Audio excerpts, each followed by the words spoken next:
Le air dans le manoir était épais du parfum écœurant et sucré qui collait à Cassandra Reed. L'escalier de marbre italien était d'un froid glacial. Je m'étais effondré sur la dernière marche, les genoux écorchés à vif. Le sang qui suintait tachant la soie de mes vêtements d'intérieur. Seulement 10 secondes plus tôt, Cassandra se tenait 3 marches au-dessus de moi. Un sourire profondément provoquant sur le visage. Puis, comme un cerf-volant dont la ficelle est coupée, elle s'était jetée en arrière. Atterrissant avec un bruit sourd-lourd à mes pieds. Presque simultanément, les lourdes portes en chêne du manoir furent ouvertes à la volée. Julian Croft fit irruption, apportant avec lui une fureur glaciale. Ses chaussures en cuir italien sur mesure produisaient des sons urgents et colériques sur le sol. Polly. Cassandra, cria-t-il, les yeux remplis de rage. Il me poussa de côté comme si j'étais un morceau de déchet bloquant son chemin. Sans même m'accorder un regard. Il prit dans ses bras la femme qui agrippait sa cheville et pleurait hystériquement. Julian, chéri, ne blâme pas ma belle-sœur. C'était ma propre faute. Cassandra sanglota. Son visage était pâle, des larmes coulaient sur ses joues. Ses doigts minces agrippaient l'ourlet de la chemise de Julian Croft. Son corps tremblant de manière incontrôlable. Elle a probablement une rancune parce que tu m'as emmené au gala hier soir au lieu d'elle. Ça ne fait pas vraiment mal. Ne te dispute pas avec elle. C'était un mensonge si maladroit. Qui pouvait être facilement réfuté en vérifiant simplement les images de sécurité du salon. Mais je savais que Julian ne vérifierait pas. Dans cette maison, les larmes de Cassandra étaient la seule preuve irréfutable. Effectivement, la tête de Julian Croft se releva brusquement. Ses yeux, qui m'avaient autrefois murmuré d'innombrables mots doux, étaient maintenant remplis de rien d'autre que de dégoût non dissimulé et d'une intention meurtrière. Tranchante. Il remit soigneusement Cassandra à la gouvernante derrière lui, puis marcha vers moi pas à pas. « Hall, commença-t-il. » Sa voix froide comme de la glace brisée. « Ne t'ai-je pas averti ? La santé de Cassandra est fragile. Tu ferais mieux d'enfermer cette jalousie répugnante qui est la tienne. » Je me relevai du sol froid. Tentant une dernière défense. Je ne l'ai pas poussée. C'était elle. Une gifle vicieuse frappa mon visage avec une force incroyable. Mes oreilles sonnèrent violemment, et le goût métallique épais du sang remplit ma bouche. Ma tête fut projetée sur le côté, ma vision devenant noire. Tu oses argumenter ? Julian Croft me regarda de haut, son regard comme celui qu'on porte à un insecte dégoûtant. Cassandra ne ferait même pas de mal à une fourmi. Tu penses qu'elle utiliserait son propre corps pour te piéger ? Toi, femme au foyer usé. Tu te surestimes bien trop. Si ce n'était pas pour les 3 années que tu as passées à t'occuper fidèlement de ma mère. Penses-tu que tu aurais jamais été qualifiée pour être Madame Croft ? Je tournai lentement la tête, regardant l'homme que j'avais aimé pendant 3 années entières. L'homme pour qui j'avais volontairement abandonné tout. À ce moment, quelque chose en moi qui se tenait à un fil se brisa enfin avec un craquement net. 3 années durant lesquelles j'avais abandonné mon monde pour devenir une femme au foyer. Pour sa carrière, j'avais enduré d'innombrables dîners d'affaires. Buvant à sa place jusqu'à ce que mon estomac saigne. Pour plaire à sa mère snob, j'avais subi un mépris sans fin.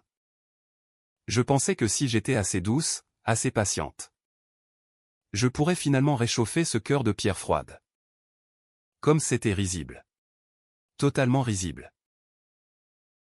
Sécurité. Julian Croft appela froidement, sans même me regarder à nouveau. 2 gardes du corps costaud en costume noir s'avancèrent immédiatement. Cassandra est tombée de la 3e marche et s'est blessée à la cheville. Vous connaissez mes règles. La voix de Julian Croft était dépourvue de toute chaleur.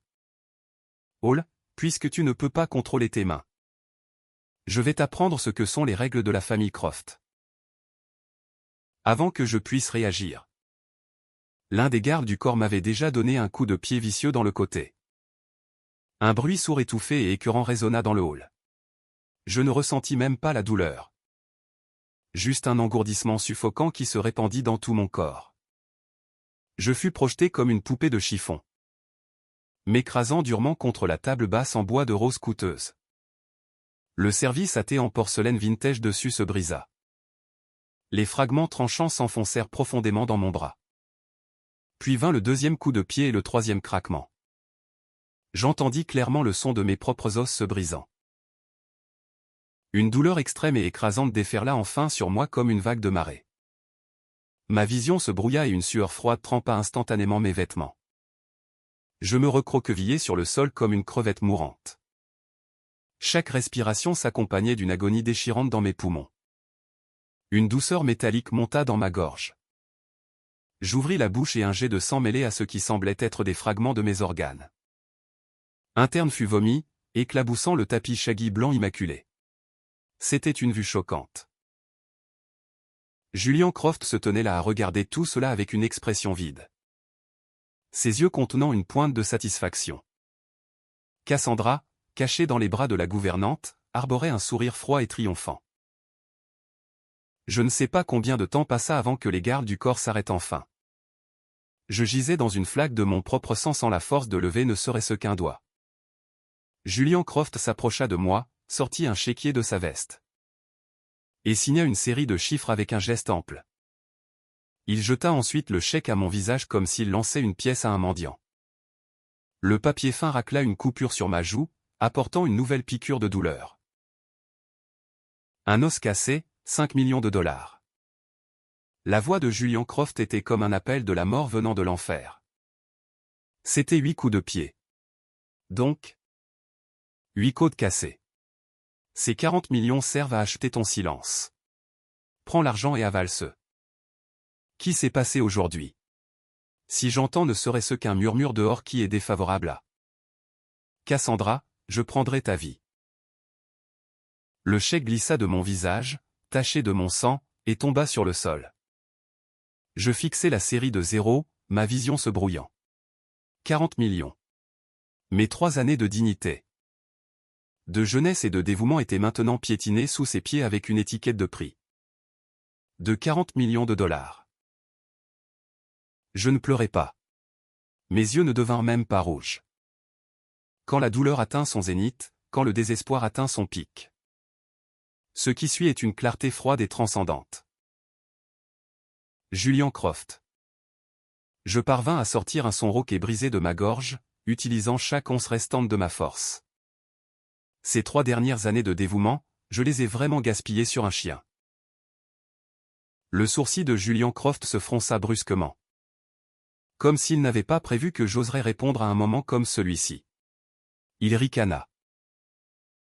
Têtu jusqu'au bout. Sortez-la d'ici. Ne laissez pas sa saleté offenser les yeux de Cassandra. Je fus jeté hors du portail du manoir comme un morceau de déchet. Une pluie torrentielle tombait dehors. L'eau froide de la pluie frappait mes blessures, envoyant des vagues de douleur brûlantes à travers moi. Je gisais dans la boue, regardant les lumières chaudes du manoir. Et la silhouette de Julian Croft s'éloignant avec Cassandra dans ses bras. Un sourire froid et glacial se forma lentement sur mes lèvres. Bien. Très bien. Julian Croft. Les règles que tu m'as enseignées. Je les ai bien apprises. Après ce qui sembla une éternité. Je me forçai à me lever avec mon dernier souffle et héler la voiture d'un étranger bienveillant sur la route, me dirigeant vers la clinique privée la plus reculée de la ville. L'air de la salle d'urgence était rempli de l'odeur piquante d'antiseptique. Un jeune médecin des urgences regarda mes radiographies, les mains tremblantes. 8 côtes fracturées, dont 3 sévèrement déplacées. À moins de quelques millimètres de tes poumons. Il y a même un risque de rate rompu. Mon Dieu. Avez-vous été heurté par un camion? Où est votre famille? Ils doivent signer pour la chirurgie. Immédiatement. Je m'appuyai contre l'équipement médical froid, laissant les médecins et infirmières travailler frénétiquement sur mes blessures. L'anesthésie n'avait pas encore fait effet. Et chaque respiration ressemblait à une lame dentelée traînée à travers ma poitrine. Mais je ne tressaillis même pas. Pas de famille. Ma voix était calme comme de l'eau stagnante. Je signerai moi-même. Stabilisez-moi simplement et donnez-moi des analgésiques. Je suis pressé. Le médecin me regarda comme si j'étais folle, mais sous mon regard inébranlable, il céda. Au moment où le plâtre dur fut solidement attaché à ma poitrine, je fermai les yeux. Des fragments de souvenirs défilèrent devant mes yeux comme une bobine de film. Il y a 3 ans. La famille Croft était au bord de la faillite à cause d'une grave crise de liquidité. Julian Croft était si désespéré qu'il semblait avoir vieilli d'une décennie en une nuit. C'était la première et seule fois où j'avais défié mon père. Devant le domaine ancestral de la famille Sterling à New York, symbole de pouvoir absolu. Je m'étais agenouillé sous une pluie torrentielle pendant une journée et une nuit entière.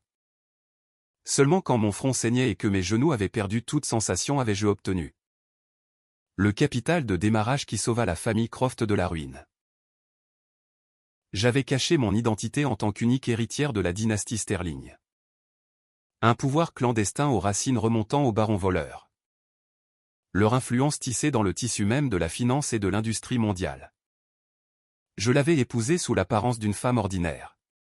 Apportant les fonds avec moi. Je pensais que de cette façon je pouvais protéger l'ego d'un homme et gagner un amour pur. Il s'est avéré que j'avais protégé un serpent venimeux qui m'avait mordu en retour. Après la procédure, je refusai la recommandation d'hospitalisation.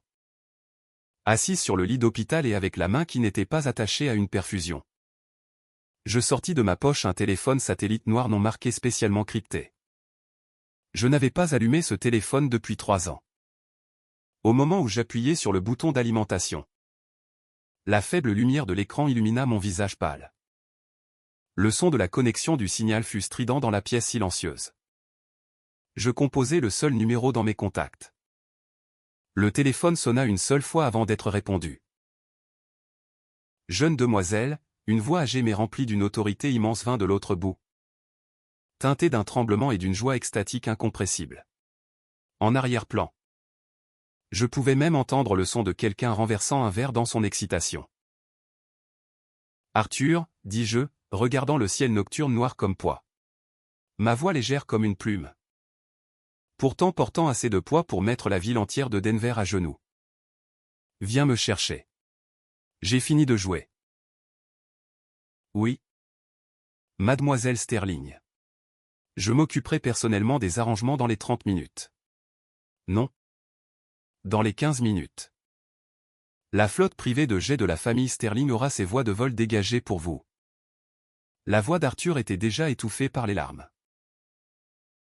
En raccrochant, je déchirai le chèque de 40 millions de dollars taché de sang en morceaux et le jetai dans la poubelle voisine. Julian Croft, tu pensais que j'étais une vigne s'accrochant à la famille Croft pour survivre. Tu pensais que tu pouvais m'acheter pour 40 millions? Le jeu ne fait que commencer.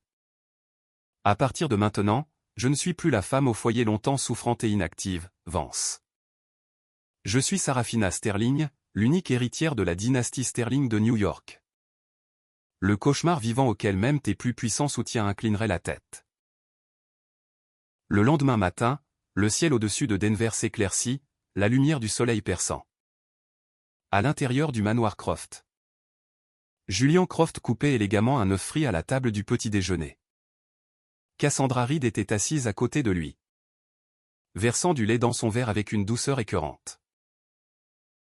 Cette femme folle est-elle revenue hier soir? Demanda Julian sans lever les yeux. Le vieux gouvernante se tenait à proximité, le visage cendreux. Le corps tremblant comme une feuille. Il pouvait à peine parler, ses dents claquant. Monsieur Croft. Madame Croft. Qu'en est-il d'elle? Est-elle morte dehors? Julian ricana avec dédain.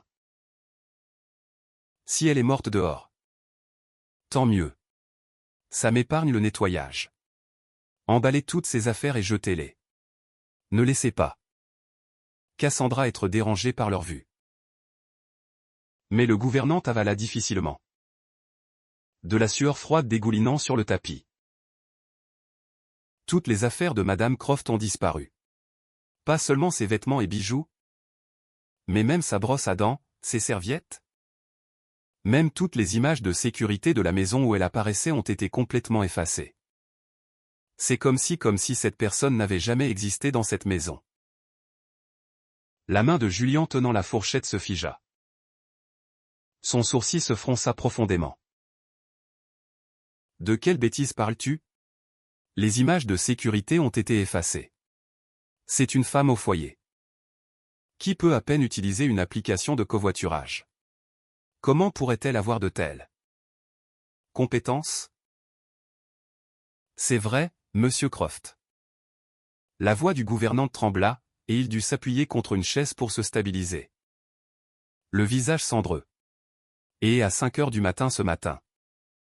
Le portail de sécurité a signalé que 12 Rolls-Royce Phantom blindés noirs avec des plaques personnalisées de New York ont traversé la communauté et se sont arrêtés devant notre maison.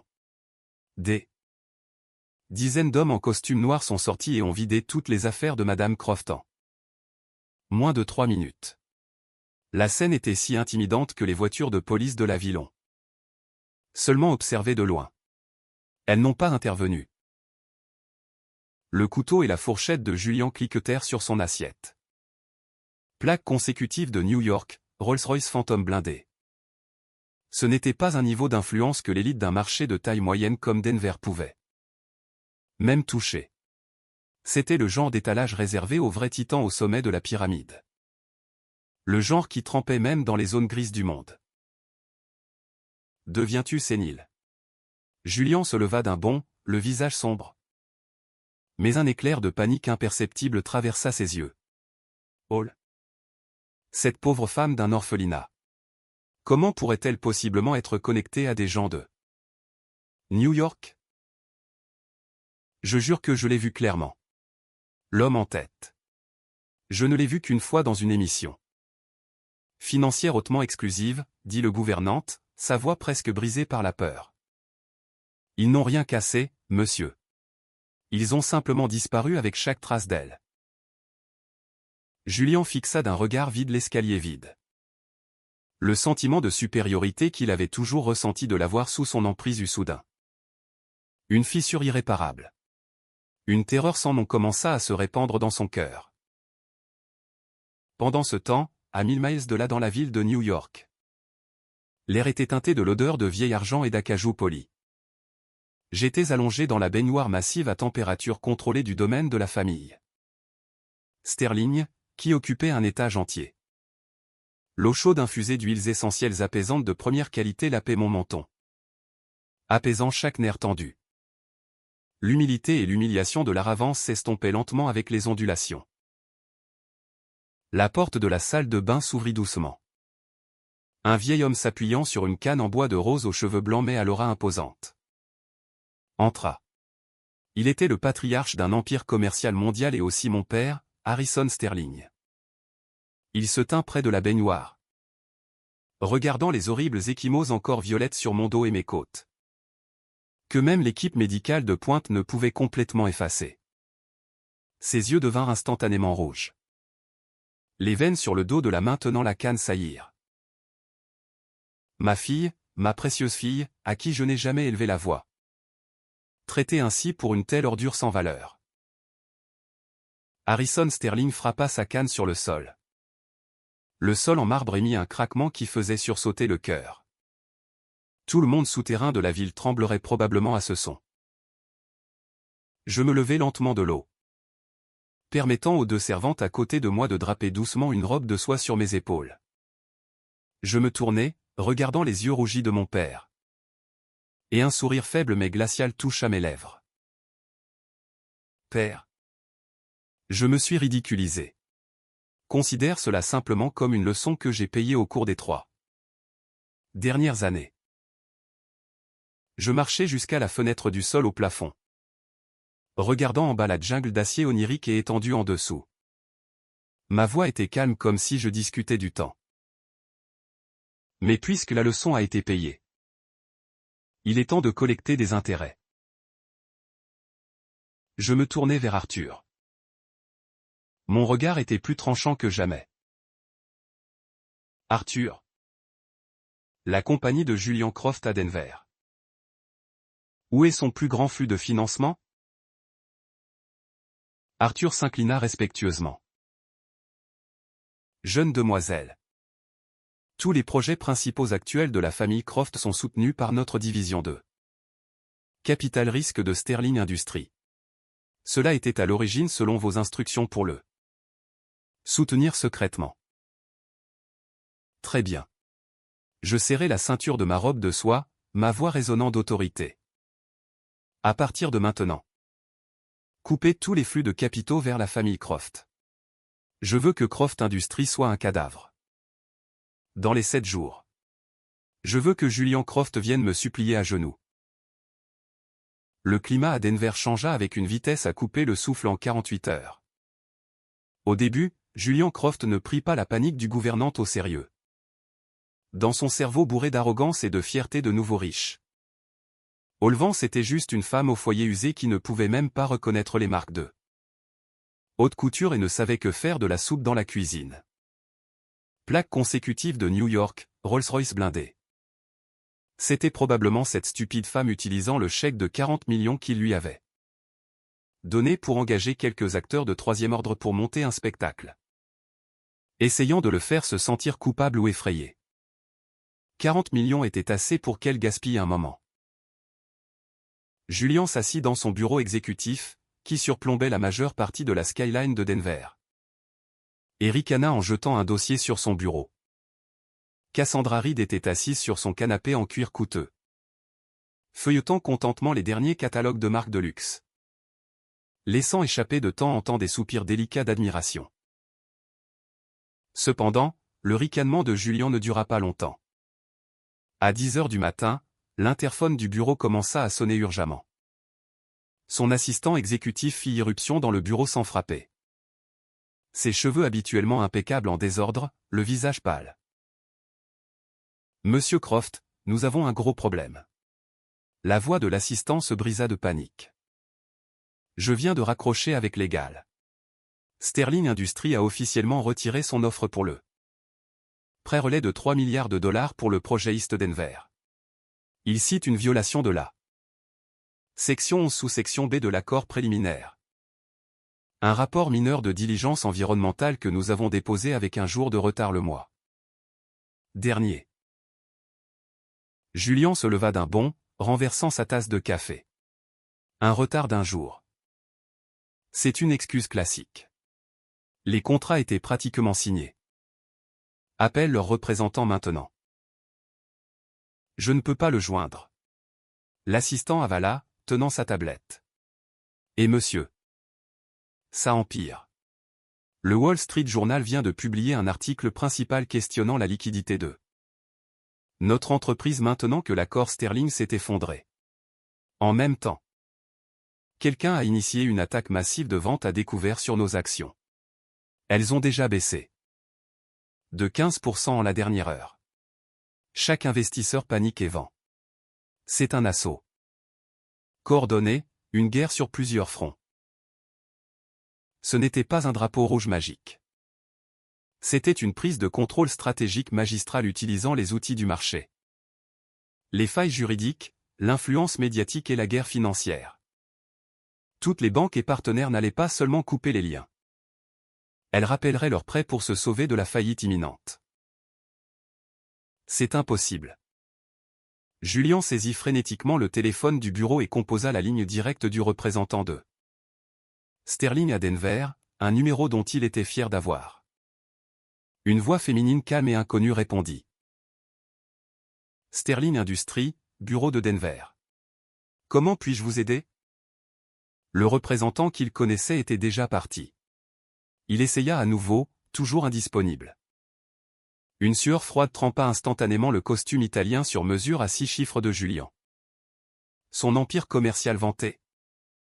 Le groupe de milliards de dollars qu'il croyait avoir construit avec son propre esprit brillant était maintenant sans le soutien invisible de Sterling Industries, révélant sa structure fragile et croulant en seulement 10 minutes. Julian, chéri, Qu'est-ce qui ne va pas?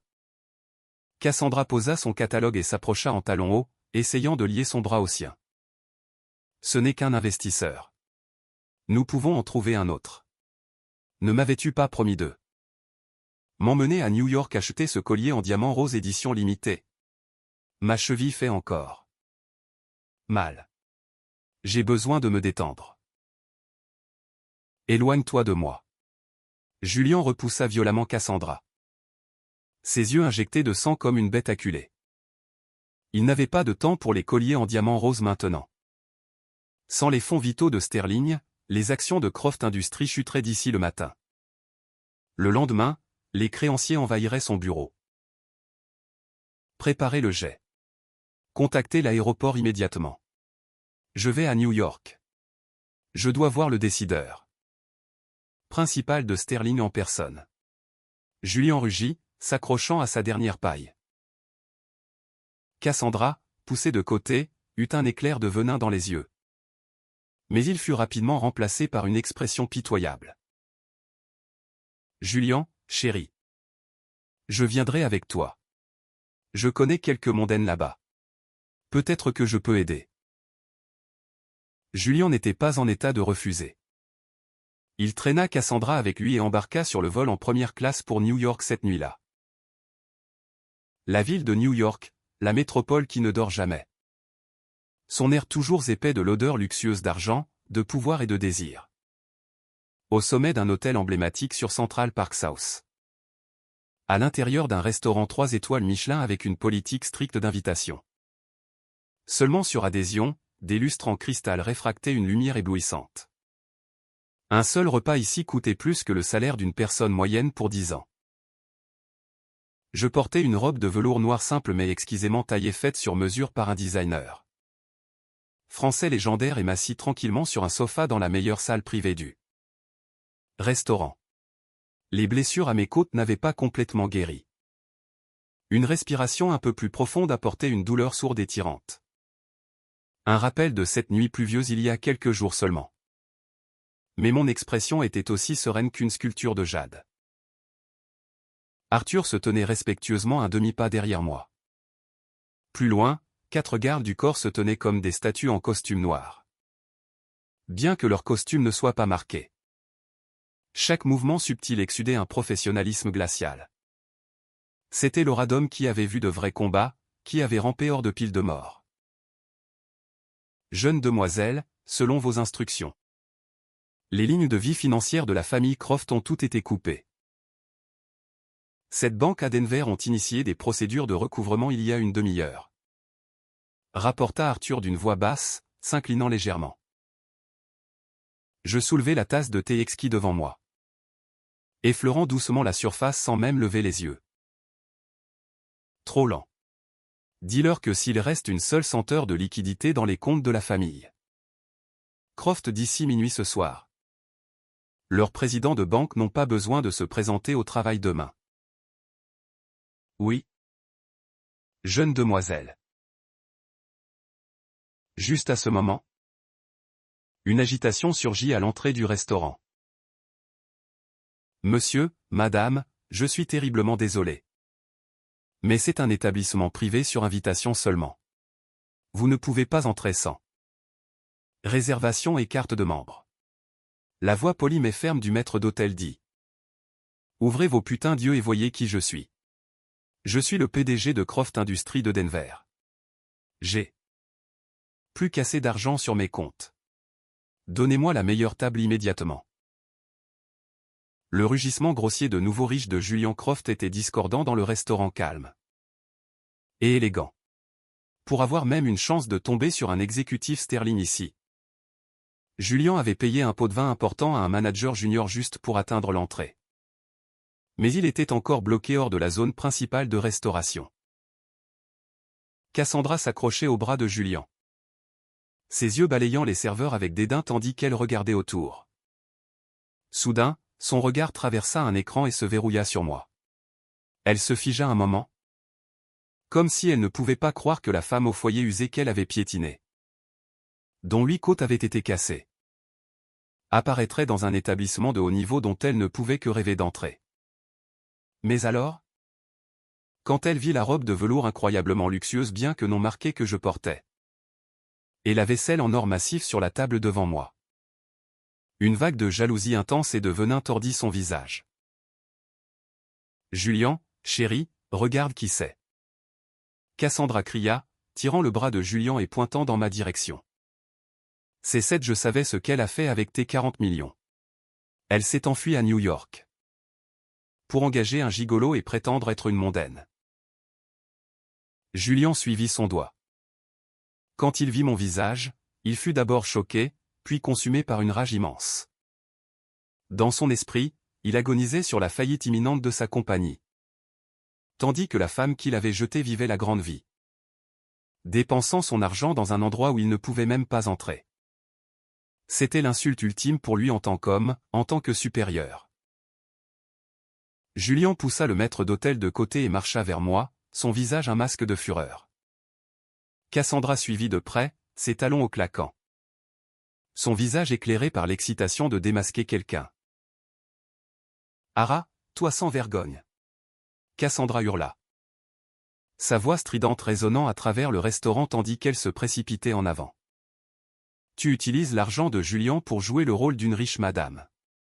Pourquoi ne te regardes-tu pas bien dans une flaque? Mérites-tu d'être ici? Sors immédiatement. » En parlant, habituée à son arrogance incontrôlée à Denver. Cassandra leva la main pour me gifler au visage. À cet instant, je ne levai même pas les paupières. Je tins simplement ma tasse de thé et soufflai doucement sur la vapeur chaude. Clac. La main de Cassandra était encore à un demi-mètre de mon visage quand une ombre noire passa en éclair. C'était l'un des gardes du corps debout à ma gauche. Sans mouvement gaspillé. Il attrapa le poignet de Cassandra dans une prise de fer et avec une torsion vive vers le bas le cassa. Crac. Le son écœurant d'os se brisant fut glacialement clair. Ah. Cassandra laissa échapper un cri à glacer le sang. Son visage se contorsionnant instantanément d'agonie. Mais ce n'était pas fini. Le garde du corps, le visage sans expression, attrapa ses cheveux et la traîna comme un chien mort vers une table voisine. Où un hot pot de wagyu et fruits de mer de première qualité bouillonnait furieusement. Le bouillon bouillant irradiait une chaleur intense. Sans une once de pitié, le garde du corps força le visage de Cassandra vers le bas, s'arrêtant à un pouce du potage brûlant. La vapeur brûla instantanément sa peau, la rendant rouge. Elle était terrifiée, hurlant et se débattant sauvagement. « Aide-moi, Julian. Chéri. Sauve-moi. Mon visage. Mon visage va être ruiné. Arrêtez. Savez-vous qui je suis, vous les fous ?» Julian rugit, chargeant en avant pour la sauver.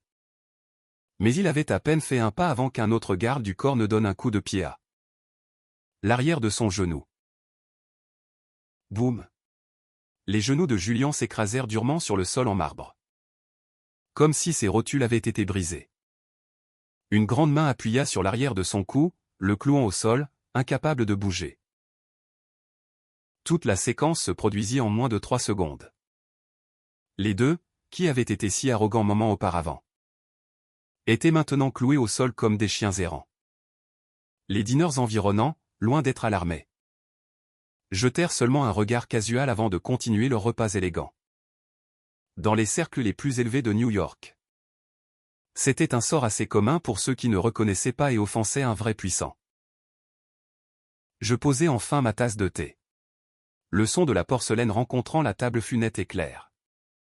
Je me levai lentement, regardant de haut Julian, qui était cloué au sol. Le visage dans lequel j'avais versé 3 années de ma vie était maintenant rouge d'humiliation et de rage comme un clown pathétique. « Julian Croft, dis-je, ma voix calme, mais portant un froid qui pouvait geler le sang. As-tu oublié que ce n'est pas Denver, où tu peux faire une crise chaque fois que tu veux? Ici, tu joues selon mes règles. Qui diable penses-tu être? » Julian grogna, étirant le cou. « Ara.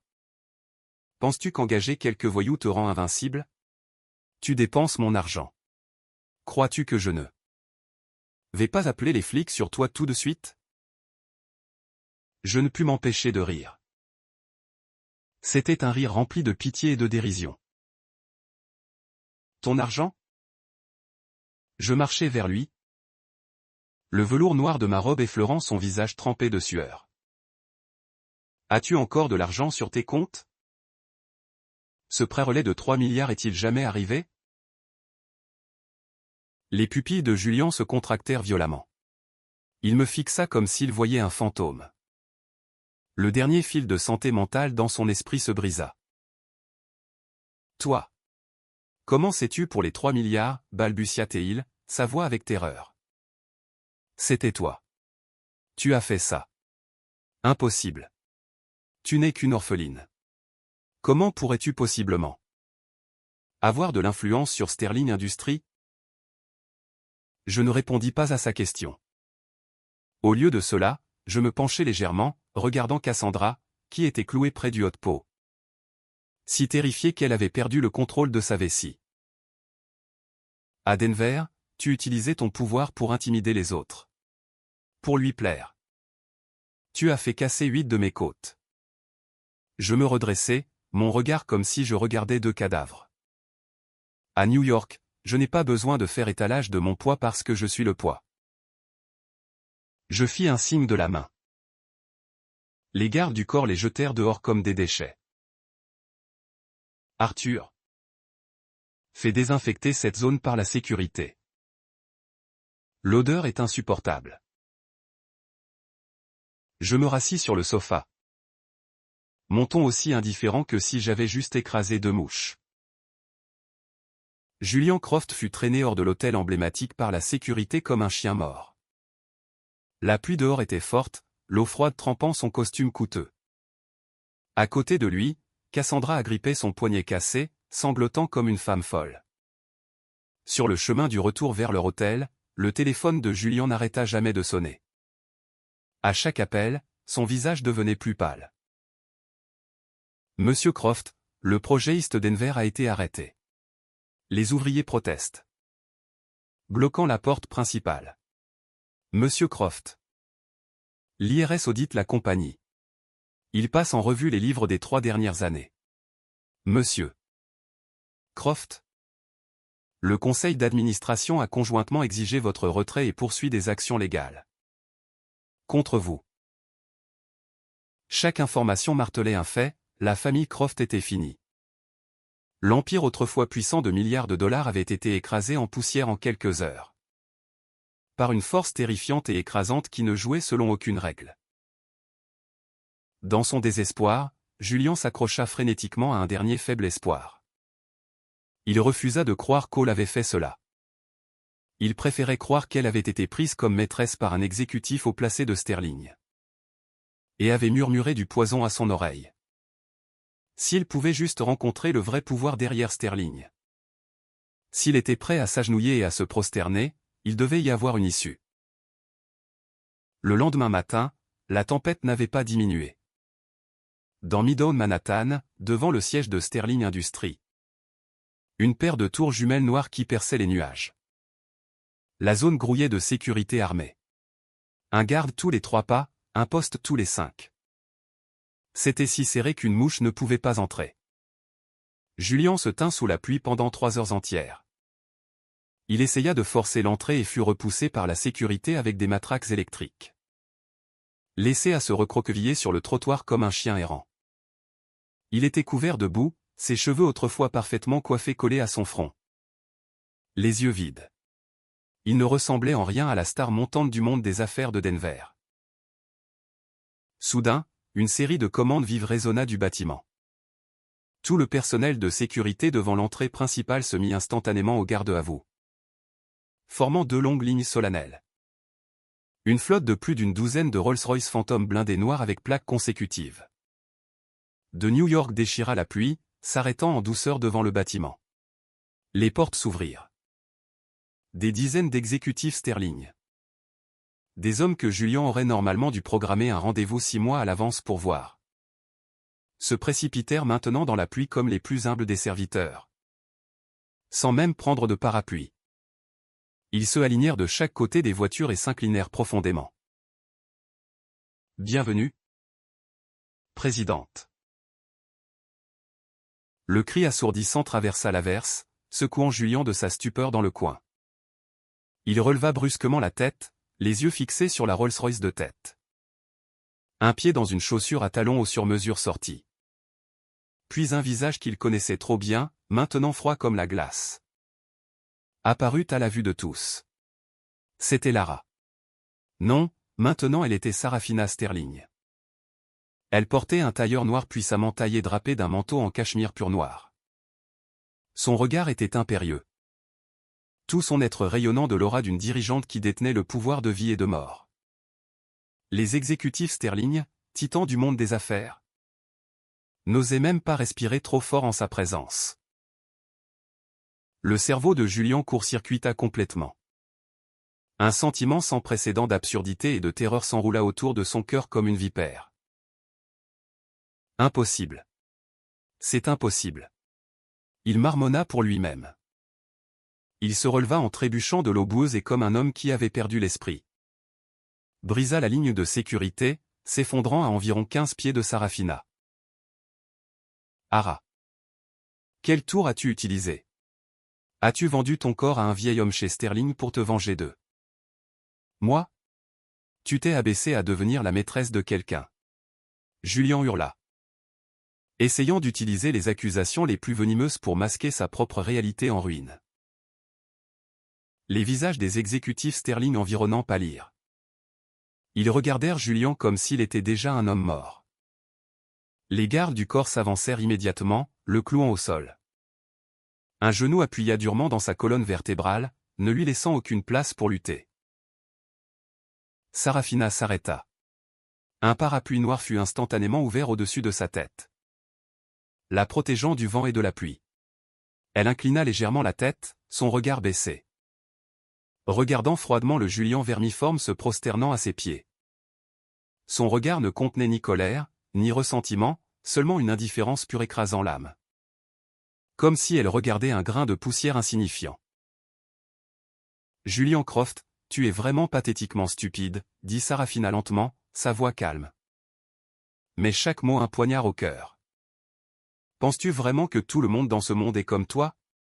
Ayant besoin d'agiter la queue et de vendre leur conscience pour acquérir des ressources? Elle leva la main. Arthur présenta immédiatement un épais dossier. Ouvre tes putains d'yeux et regarde par toi-même. Sarafina jeta le dossier au visage boueux de Julian comme des déchets. Les Sterling Industries que tu as si désespérément essayé de courtiser. Le pouvoir céleste que tu imaginais. Je suis désolé de te décevoir. Cette compagnie, elle porte mon nom. 100% d'elle est détenue par les Sterling. Les dossiers se dispersèrent à travers l'eau de pluie. Julian vit le sceau corporatif rouge vif et dans la colonne du bénéficiaire final. Les 3 mots écrits avec une clarté absolue, Sarafina Sterling. Boum. C'était comme si un éclair l'avait frappé directement. Le sang dans son corps se précipita en sens inverse. Ses oreilles sonnèrent. La femme qu'il avait méprisée et abusée pendant 3 ans. La femme dont il avait laissé ses gardes du corps casser les côtes pour une maîtresse était là. Bienfaitrice secrète derrière tout son empire. Elle était le dieu même qu'il avait passé sa vie à essayer d'atteindre mais ne pouvait jamais toucher. Qui es-tu? Les dents de Julian claquaient de manière incontrôlable. Une terreur extrême rendait impossible pour lui de former une phrase complète. Mon nom est Sarafina Sterling. Je le regardais de haut, mes yeux remplis d'une cruauté absolue. J'étais autrefois la folle aveugle qui pensait que des ordures comme toi étaient dignes d'un amour vrai.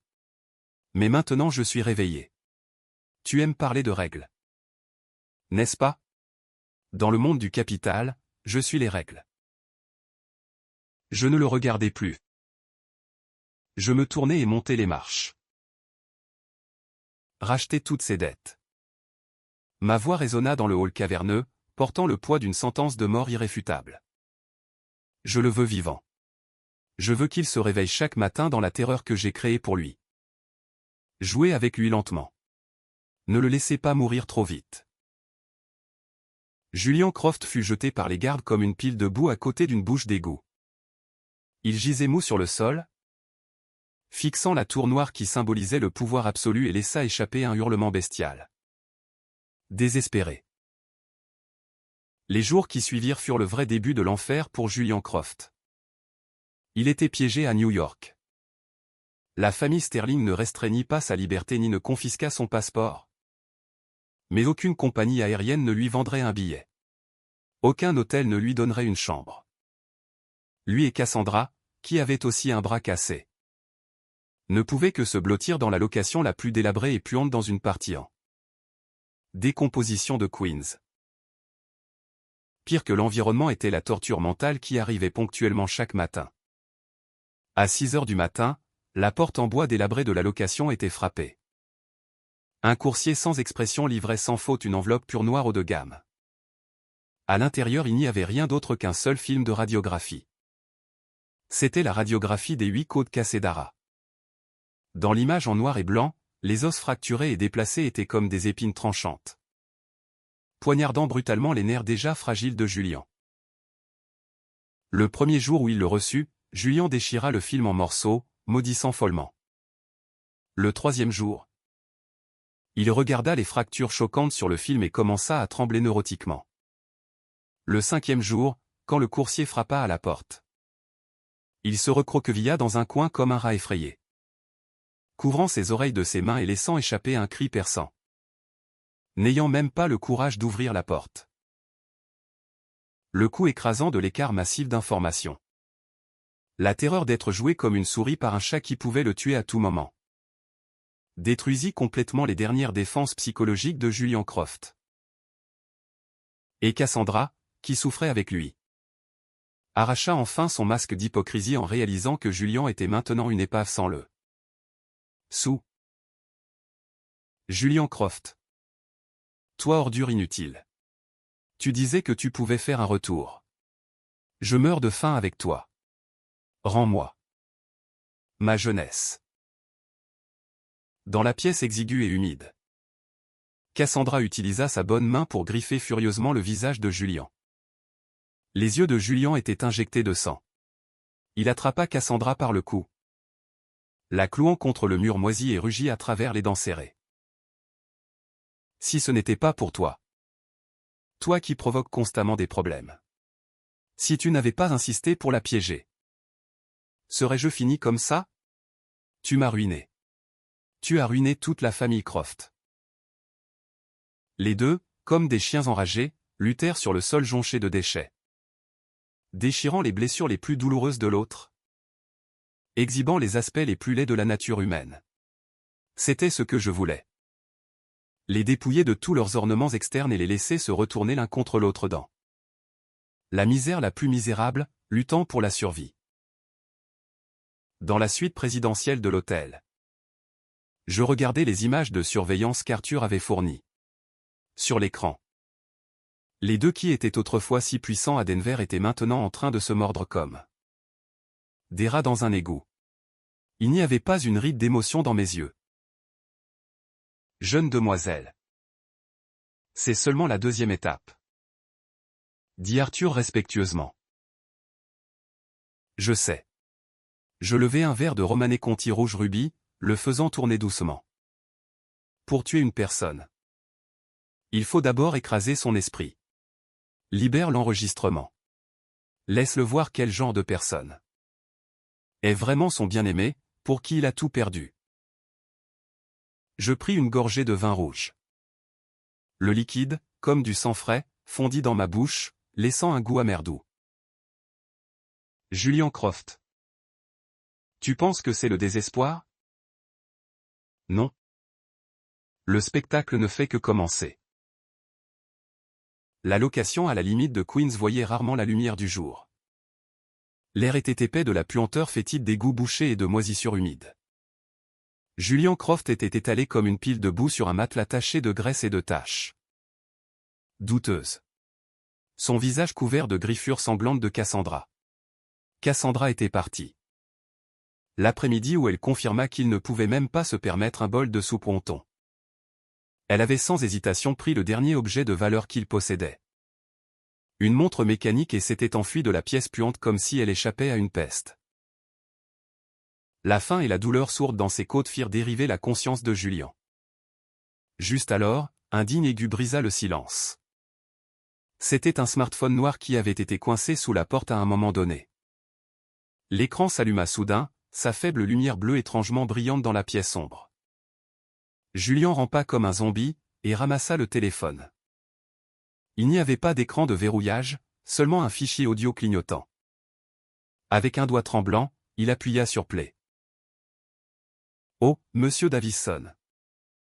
Ne mentionne même pas ce Julian Croft. Ce n'est rien d'autre qu'un perdant sans le sou maintenant. Pas même aussi bon qu'un chien. Il ne peut pas se comparer à toi. Chérie. Même un seul cheveu sur ton bras est plus épais que sa taille. » La voix flirtante et sirupeuse de Cassandra vint à travers le haut-parleur. Superposée au son de musique forte et du rire grossier d'un homme. Les pupilles de Julien se dilatèrent instantanément. Son souffle se coupant dans sa gorge. « N'as-tu pas jeté toi-même dans les escaliers pour piéger sa femme pour lui ? C'était assez. Impitoyable de ta part, petite renarde. » Une voix masculine grasse ricana. « Oh, monsieur Davison. Tu es terrible. C'était tout parce que cette femme au foyer usé ne voulait pas abandonner ça. Position de Madame Croft. J'ai juste pincé quelquefois, fait une petite chute. » Et cet idiot de Julien était si le cœur brisé qu'il lui a fait casser les côtes sur place. « Chérie. Tu n'as pas idée. Le son de ses os se brisant m'a donné la chair de poule. Mais ce Julien est si facile à duper. J'ai versé quelques larmes et il jetait tout son argent sur moi. C'est dommage qu'il soit en faillite maintenant. On ne peut pas s'attendre à ce que j'aille mendier avec lui, n'est-ce pas?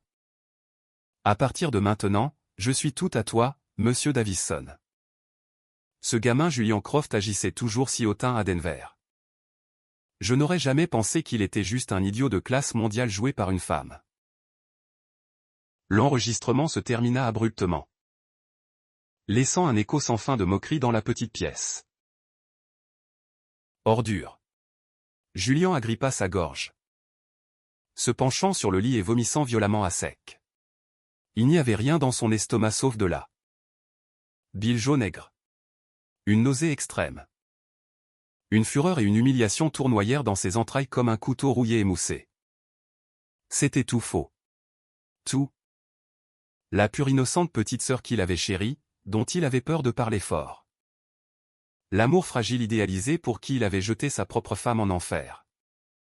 Elle n'était qu'une ordure qui le jouait comme un fou pour de l'argent. Et pour une chose pire qu'un rat d'égout. Il avait personnellement chassé la femme qui s'était agenouillée sous la pluie pour sauver sa compagnie de la faillite. Qui avait silencieusement enduré 3 années de sa violence froide et d'abus. Et qui tenait les rênes de toute l'économie mondiale. Julien s'agenouilla sur le sol jonché de déchets, ses mains griffant ses cheveux, laissant échapper un cri si perçant qu'il ressemblait à une bête mourante. Il frappa sa tête contre le mur dur. Son front se fendit et du sang coula sur son nez et dans sa bouche. Acide et amer, sa vision du monde, le dernier lambeau de dignité auquel il s'accrochait. Au moins j'avais un amour vrai. Au moins je protégeais quelqu'un faible, fut impitoyablement déchiré en morceaux et broyé en pulpe. Il avait perdu. Il avait tout perdu. Jusqu'au dernier lambeau de dignité. Il n'était pas seulement un mendiant en termes de richesse, mais un clown complet et total en caractère et en amour. Une risée pour tous. Après le désespoir absolu vint une folie extrême tordue. Julien se releva en trébuchant du sol, essuyant son visage avec une main tachée de sang. Ses yeux autrefois arrogants étaient maintenant remplis d'un désir cramoisi de destruction mutuelle. Sarafina Sterling. Tu penses que tu as gagné? Tu penses que ton argent te rend intouchable? Il rugit dans l'air vide, de la salive volant. C'est New York. En plus du capital, il y a des règles ici pour acheter une vie avec de l'argent. Il fouilla sur le sol, et du plus profond repli du matelas. Ses doigts tremblants pêchèrent une obligation au porteur plié et froissé d'une banque suisse. C'était le dernier de ses fonds privés, transférés secrètement pour échapper aux impôts. Un plein 10 millions de dollars US. C'était son seul espoir de retour, son dernier recours pour l'évasion. Mais à ce moment, la raison avait été brûlée en cendres par les flammes de la vengeance. Il ne voulait pas un retour. Il voulait que Sarafina Sterling, cette femme hautaine et puissante, goûte ce que c'était d'être traînée dans la boue et piétinée. 2 nuits plus tard, dans un chantier naval abandonné dans le New Jersey. L'entrepôt abandonné à San 3 était rempli de l'odeur piquante d'huile de moteur, de la puanteur fétide d'eau de mer fermentée, et d'une odeur métallique glaciale. Des vagues s'écrasaient lourdement contre des conteneurs rouillés, créant un rugissement assourdissant. Un vent féroce portant un déluge de pluie ravageait ce cimetière d'acier. Une camionnette Mercedes noire, entourée d'une douzaine de motos délabrées, entra comme un fantôme dans les profondeurs de l'entrepôt. La porte de la camionnette fut tirée ouverte par une bande de voyous armés de machettes et de tuyaux en acier. 2 hommes brutaux me traînèrent rudement hors de la camionnette. Mes mains étaient solidement attachées derrière mon dos avec une corde grossière. Mon trench coat noir coûteux taché de boue et d'eau. Mes cheveux, trempés par la pluie, étaient collés à mon visage pâle, me faisant paraître totalement misérable. Mais si quelqu'un osait regarder dans mes yeux, il trouverait que dans ces pupilles noires profondes et sans fond, il n'y avait pas une trace de peur, seulement un amusement froid et détaché. Comme si je regardais une pièce de théâtre. Avance. L'un des voyous me poussa durement, essayant de donner un coup de pied à l'arrière de mes genoux pour me forcer à m'agenouiller. Juste au moment où son pied allait me toucher, je tournai brusquement la tête. Mon regard glacial, comme 2 lames de glace tangibles, perça droit dans ses yeux. Le voyou, un homme qui avait grandi dans un monde de violence, recula en fait à mon regard. Il retira instinctivement son pied levé, sa pomme d'Adam montant alors qu'il avalait difficilement, n'osant pas faire un autre son. Je marchai calmement à travers les flaques boueuses jusqu'au centre de l'entrepôt. Un espace ouvert illuminé par un projecteur dur et aveuglant. Là, Julian Croft était assis sur un baril d'huile rouillée, jouant avec un pistolet Browning luisant. Il était décharné, ses orbites creusées, son menton couvert d'une barbe hirsute. Ses yeux injectés de sang de folie. Il ressemblait à un démon sorti de l'enfer. En me voyant amener, Julian se leva d'un bond, riant neurotiquement. Riant si fort que des larmes coulaient sur son visage. Ah, Sarafina Sterling. La présidente hautaine et puissante de Sterling Industries.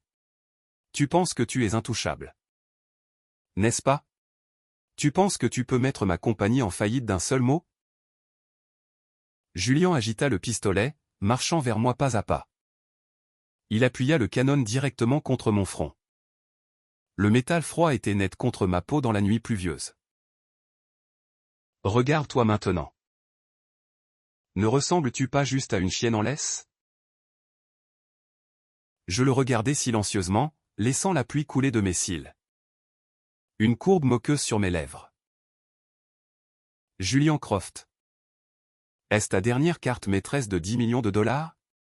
Tu l'as dépensée pour un service de kidnapping aussi minable. Je suis vraiment déçu. Le rire maniaque de Julian se figea sur son visage, rapidement remplacé par une honte furieuse d'être vu à travers. Il enfonça durement mon front avec le canon du pistolet, rugissant à travers les dents serrées. Tu fais encore la dure alors que tu es sur le point de mourir. Tu penses que tes gens peuvent te trouver ici? Laisse-moi te dire. Tu as contrarié les mauvaises personnes. Tu penses que l'argent te permet de faire ce que tu veux à New York? Les règles du monde souterrain sont quelque chose qu'une princesse gâtée comme toi ne pourrait jamais imaginer. Il devint plus excité en parlant. Comme s'il pouvait déjà me voir m'agenouiller et supplier pour la pitié. J'ai dépensé 10 millions pour engager le vrai roi du monde souterrain de New York. Nico le Scar Moretti. Il a 3000 soldats loyaux sous lui. Même le commissaire de la NIP fait Un détour quand il le voit. Sarafina Sterling.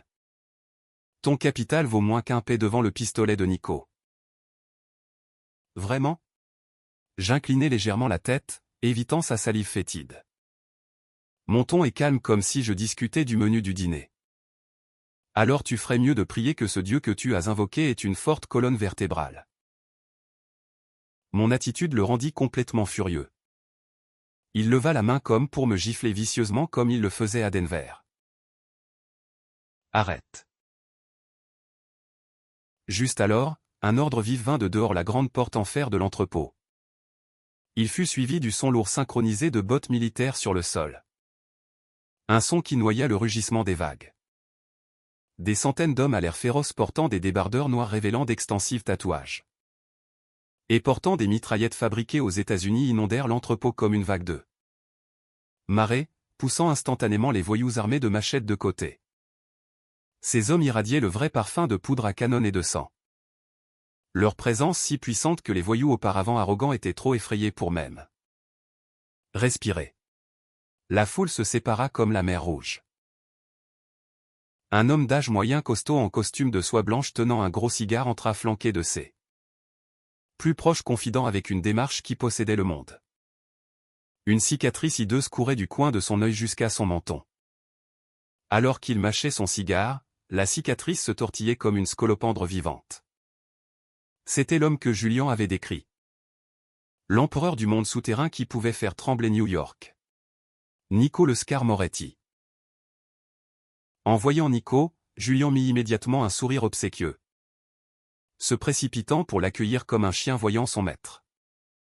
Il se prosterna pratiquement, ignorant la boue alors qu'il s'inclinait bas, offrant son pistolet des deux mains. Nico, tu es enfin là. C'est cette salope. Julian pointa vers moi, sa voix tremblant d'excitation. Si tu t'occupes d'elle pour moi aujourd'hui, je promets. Tous mes actifs à l'étranger gelés. Mais encore accessibles. Ils sont tous à toi. Je serai même ton chien, je blanchirai ton argent. Nico ne donna même pas un second regard à Julian.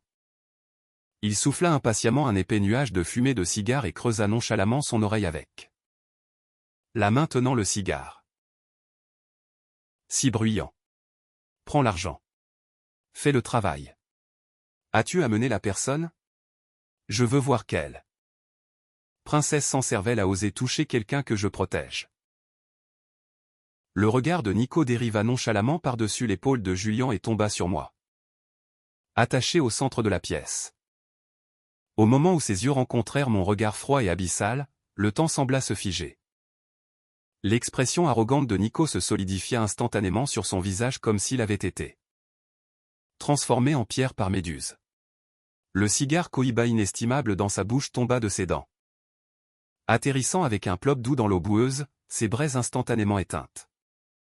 La cicatrice hideuse sur son visage se contracta violemment alors que ses muscles faciaux spasmodiaient de manière incontrôlable, semblant sur le point de tomber. Son teint rougeau passa à un blanc mortel en une demi-seconde et une sueur froide coula de son front comme une cascade, trempant instantanément son costume blanc coûteux. Nico, qu'est-ce qui ne va pas? Donne l'ordre. Élimine cette, Julian. Inconscient du changement d'atmosphère, l'urgea, élimine ta mère. Nico laissa échapper un cri à glacer le sang qui ressemblait à un cochon qu'on égorge. Il ne ramassa pas son cigare. Ni ne prêta attention aux centaines d'hommes armés derrière lui qui échangeaient maintenant des regards perplexes. Au lieu de cela, il fit quelque chose qui fit tomber la mâchoire de tout le monde présent. Y compris Julian. Ses jambes cédèrent, et avec un bruit sourd fort, il tomba à genoux sur le sol rocheux boueux. C'était la prosternation la plus standard, la plus servile. Ses genoux frappèrent les rochers avec une telle force qu'il produisit un craquement sourd. Pourquoi? Jeune, la langue de Nico semblait nouée. La bouche qui pouvait maudire des adversaires en soumission à une table de négociation ne pouvait maintenant produire qu'un son sifflant et haletant. Il s'agenouilla sur le sol et comme un chien rampa 3 mètres entiers à travers la boue et l'eau. Jusqu'à mes pieds. Puis il frappa durement sa tête arrogante sans hésitation sur une plaque d'acier rouillé. Bang! L'impact fut si fort que du sang tacha instantanément l'eau trouble. Jeune demoiselle. Le vieux Nico est aveugle. Je mérite de mourir 1000 morts. Je ne savais pas que. C'était vous, jeune demoiselle. Nico hurla hystériquement, frappant répétitivement sa tête sur le sol tout en se giflant furieusement. Les sons nets des gifles résonnèrent dans le vaste entrepôt. Chacune délivrée avec pleine force, tirant du sang du coin de sa bouche. Si j'avais su que ce chien essayait de vous kidnapper. Vous pourriez me donner 10 000 fois plus de tripes et je n'aurais jamais pris ce travail. S'il vous plaît, jeune demoiselle, épargnez ma vie. S'il vous plaît, ayez pitié. Silence de mort. À part le son de la pluie torrentielle, l'entrepôt à San 3 était mortellement silencieux. Les centaines de gangsters féroces que Nico avait amenés, voyant leur patron se prosterner comme un chien devant une femme attachée, étaient tous terrifiés. Le visage cendreux. Ils ne savaient pas qui j'étais, mais leurs instincts du monde souterrain leur disaient une chose. Ils avaient contrarié un titan que même le diable lui-même n'oserait pas provoquer. Claquement. À l'unisson, une centaine de mitraillettes furent jetées au sol. Une centaine d'hommes costauds comme une rangée de dominos suivirent leur patron et tombèrent à genoux sous la pluie torrentielle, n'osant pas lever la tête. Julien était complètement abasourdi. Il était encore figé dans la position de me pointer, les yeux grands comme des soucoupes. La mâchoire pendante, un son gargouillant sans signification venant de sa gorge. Son cerveau ne pouvait plus traiter la scène absurde devant lui. C'était Nico. Le Nico dont un simple coup de pied pouvait causer un tremblement de terre dans le monde souterrain. De New York. C'était la carte maîtresse ultime qu'il pensait pouvoir utiliser pour m'écraser. Comment pouvait-il s'agenouiller devant la femme qui lavait autrefois ses vêtements et cuisinait ses repas? Je restais debout, ignorant le Nico s'inclinant frénétiquement. Je regardais simplement en bas la boue à mes pieds. Détache-moi, dis-je. Ma voix plate. Nico, comme si on lui accordait une grâce, se précipita en avant. Il n'osa même pas utiliser un couteau. Au lieu de cela, utilisant ses propres doigts calleux pour picorer laborieusement la corde grossière liant mes poignets. Il travailla si frénétiquement que ses ongles se cassèrent. Du sang se mélangeant à la boue sur mon manteau. Une fois libre, je frottais les marques rouges sur mes poignets. Le grondement bas de moteur déchira la pluie derrière moi. C'était Arthur.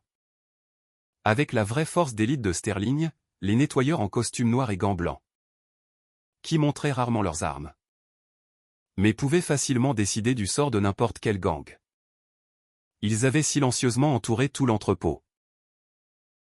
Arthur tenait un parapluie massif noir et marcha rapidement à mon côté, me protégeant de la pluie. Il me tendit une serviette propre et chaude. Je essuyai nonchalamment la boue de mes mains et jetai ensuite la serviette sur le visage de Nico. Vieux Nico, dis-je, le regardant de haut. Ta portée devient un peu longue. Tu oses même prendre un travail contre moi. Sarafina Sterling. Il semble que le ciel de cette ville est dû pour un changement. Nico trembla violemment et s'effondra sur le sol. Il savait que cette phrase signifiait que son règne d'un demi-siècle à New York serait complètement effacé après ce soir. Mais il n'osa pas avoir une seule plainte. Il ne pouvait que continuer à se prosterner désespérément. Merci, jeune demoiselle, d'épargner ma vie. Merci, jeune demoiselle. Je ne pus me résoudre à le regarder à nouveau. Je me tournai et marchai pas à pas vers le Julian Croft pétrifié. Mes talons cliquaient sur le sol humide. Pour Julian, le son était comme le compte à rebours de la faucheuse. Je m'arrêtai devant lui. Julian commença à trembler de manière incontrôlable, comme s'il avait une crise. Il réalisa enfin quelle erreur fatale et irréversible il avait faite. Il avait toujours cru qu'Ara n'était qu'une marionnette pour Sterling, une femme entretenue. Il n'avait jamais imaginé que cette femme était la vraie maîtresse de cette terre. Quelqu'un même le roi du monde souterrain devait adorer. Que as-tu dit plus tôt? Je me penchai près de son visage pâle. Ma voix douce. Mais portant une pression mortelle. Les règles du monde souterrain sont quelque chose que des gens comme moi ne peuvent pas imaginer. Les genoux de Julien cédèrent enfin sous la montagne de peur. Il s'écrasa au sol. Le pistolet Browning dans sa main tomba dans la boue, et il n'eut pas le courage de le ramasser. Sœur Sarafina. La voix de Julien était un désordre déchiré. Il essaya d'attraper l'ourlet de mon manteau. Un sourire sur son visage qui était plus qu'un sanglot de supplication et de mendicité. J'avais tort. J'avais tellement tort. Pour le bien de nos 3 années de mariage. S'il te plaît, épargne-moi. Je ne le ferai plus jamais. C'était Cassandra. Celle qui m'a trompé. J'étais aveuglé. Pardonne-moi. Je serai ton chien, ton esclave. Clac. Je le giflai du revers de la main de toutes mes forces. La force du coup l'envoya rouler sur le sol, crachant 2 dents ensanglantées. N'ose pas prononcer mon nom avec cette bouche répugnante. Je sortis les morceaux déchirés du chèque de 40 millions de dollars de ma poche. Celui taché du sang qu'il m'avait fait verser. Julian Croft. Penses-tu que tu peux simplement t'agenouiller et agiter la queue et que tout cela sera fini? Je marchai vers lui et avec le talon de ma chaussure piétinai durement la main qu'il utilisait pour essayer de se relever. Julien laissa échapper un cri perçant. Je broyai mon talon, regardant son visage se tordre d'agonie. Mes yeux dépourvus de pitié. Je t'ai donné une chance, Julien. Quand tu as cassé mes côtes, quand tu as jeté ce chèque sur moi. J'ai joué le jeu avec ton complot de kidnapping pathétique juste pour que tu puisses voir ton dernier espoir s'effondrer devant tes yeux. Je m'accroupis, attrapant ses cheveux et forçant sa tête à se lever pour me regarder. Le plafond de ton monde, l'homme que tu pensais pouvoir me tuer. Je ricanai, gesticulant vers Nico, qui était encore figé de terreur. N'est rien de plus qu'un pion sur un échiquier qu'il ne comprend même pas. Je lâchai ses cheveux, le laissant retomber dans la boue comme une pile de boue. Arthur. Je me levai et pris un autre mouchoir propre, essuyant mes doigts. Fais savoir à la police un tuyau anonyme signalant une activité suspecte ici. Ensuite nous partons. Un rat acculé se détruira toujours en essayant de s'échapper. Oui. Jeune demoiselle. Arthur s'inclina. Je me tournai et enjambant la boue du désespoir, marchai vers la Rolls-Royce. Je ne regardai pas en arrière. Alors que notre convoi s'éloignait, des sirènes commencèrent à hurler au loin. Consumé par une pure terreur, Julien se releva en trébuchant. Il sauta dans la voiture la plus proche, une berline déglinguée appartenant à l'un des voyous. Et fonça hors de l'entrepôt, désespéré de fuir. Il conduisit imprudemment à travers la tempête, son esprit brisé. La poursuite policière qui suivit fut courte et brutale. Sur une autoroute glissante de pluie, Julien perdit le contrôle de la voiture, la percutant contre un pilier de pont en béton à plus de 100 mph. Le son de métal broyé résonna brièvement avant d'être avalé par la tempête. Il ne fut trouvé qu'à l'aube, s'accrochant à peine à la vie. La chambre d'hôpital n'avait pas de lumière naturelle. Aucune de la chaleur qui signifie la vie. Des lumières chirurgicales blanches aveuglantes, impitoyablement froides pendaient du plafond de type morgue, illuminant chaque coin. Chaque fissure de l'espace scellé. L'odeur écrasante de désinfectant, mêlée à une odeur indescriptible de décomposition émanant du presque mort, perça brutalement les sens de Julian Croft, atteignant profondément son cerveau embrouillé, qui se sentait comme s'il avait été répété roulé par un rouleau compresseur, accompagné du bip monotone, froid et régulier du moniteur de support vital de pointe. Les yeux injectés de sang de Julian Croft s'ouvrirent brusquement dans ce qui semblait un abîme sombre sans fin. Il n'y avait pas de lustre en cristal de son luxueux manoir de Denver. Pas de lit moelleux qui donnait l'impression de s'enfoncer dans des nuages. Et pas de servante servile prête à le servir à tout moment. Il voulut instinctivement lever la main pour protéger ses yeux de la lumière dure pour crier pour son majordome. Cependant, la microseconde où son cerveau envoya le commandement à ses membres.